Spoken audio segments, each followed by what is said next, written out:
सड़क यही रहती है। एक दिन शेख चिल्ली कुछ लड़कों के साथ अपने कस्बे के बाहर एक पुलिया पर बैठा था। तभी एक सज्जन शहर से आए और लड़कों से पूछने लगे, क्यों भाई, शेख साहब के घर को कौन सी सड़क गई है? शेख चिल्ली के पिता को सब शेख साहब कहते थे। उस गांव में वैसे तो बहुत से शेख थे, परंतु शेख साहब चिल्ली के अब्बाजान ही कहलाते थे। वह व्यक्ति उन्हीं के बारे में पूछ रहा था।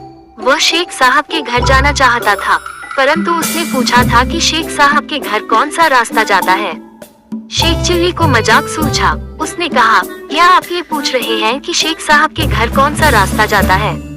हाँ हाँ बिल्कुल, उस व्यक्ति ने जवाब दिया।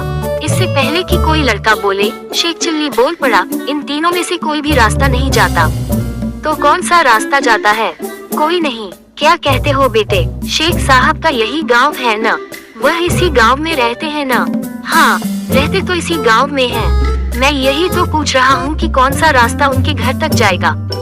साहब, घर तक तो आप जाएंगे। शेख चिल्ली ने उत्तर दिया, ये सड़क और रास्ते यही रहते हैं और यहीं पड़े रहेंगे। ये कहीं नहीं जाते। ये बेचारे तो चल ही नहीं सकते। इसीलिए मैंने कहा था कि ये रास्ते, ये सड़कें कहीं नहीं जाती, यहीं पर रहती हैं। मैं शेख साहब का बेटा चिल्ली हूँ। मैं वह रास्ता बताता हूँ जिस पर चलकर आप घर तक पहुँच जाएंगे।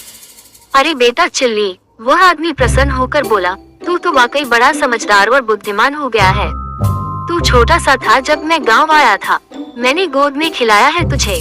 चल बेटा, घर चल मेरे साथ। तेरे अब्बा शेख साहब मेरे लंगोटिया यार हैं और मैं तेरे रिश्ते की बात करने आया हूँ। मेरी बेटी तेरे लायक है। तुम दोनों की जोड़ी अच्छी रहेगी। अब तो मैं तुम दोनों की सगाई करके ही जाऊंगा। शेख चिल्ली उस सज्जन के साथ हो लिया और अपने घर ले गया। आगे चलकर वह सज्जन शेख चिल्ली